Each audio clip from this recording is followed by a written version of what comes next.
আসসালামু আলাইকুম everyone. Last ফ্রাইডেতে আমি শেফস টেবল কোর্ট সাইডে গিয়েছিলাম। সেখানের ওয়েদারটা সেই দিন অনেক সুন্দর ছিল আর আকাশে অনেক মেঘ ছিল। তারপর ফার্স্টেই আমি এই এক্সারসাইজ মেশিনটায় এক্সারসাইজ করে নিলাম। আমার এখানে চড়ে মজাও লাগছিল। তারপর দেখলাম যে এই বাম্পার কারে সবাই চড়ছে, অনেক মজা করছে। তারপর আমি এখানে উঠে গেলাম। আমি আর বাবা একটা গাড়িতে চড়েছিলাম আর ভাইয়া আর প্রাপ্তি আপু আরেকটা গাড়িতে। এইখানে চালাতে চালাতে দেখলাম সন্ধ্যা হয়ে গিয়েছে।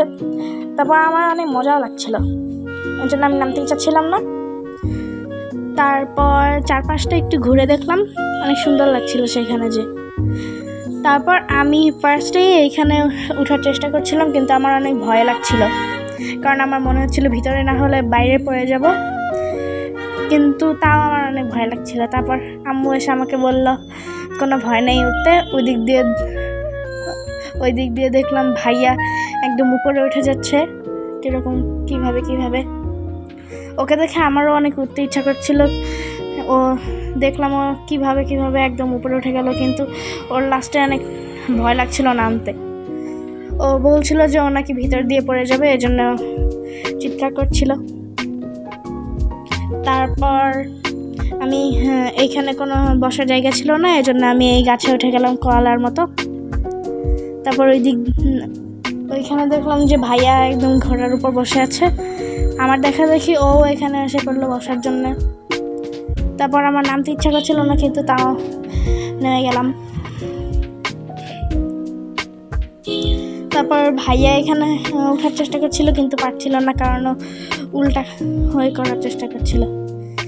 তারপর দেখলাম এখানে অনেক মাছ আছে, অনেক রকমের সুন্দর। ওরা উপরে ওঠার চেষ্টা করছিল, কিন্তু পারছিল না। তারপর এইখানে এসে দেখলাম যে এখানে অনেক ক্যান্ডি আছে। আমার দেখে কিনতে ইচ্ছা করছিল, কিন্তু কিনি নাই।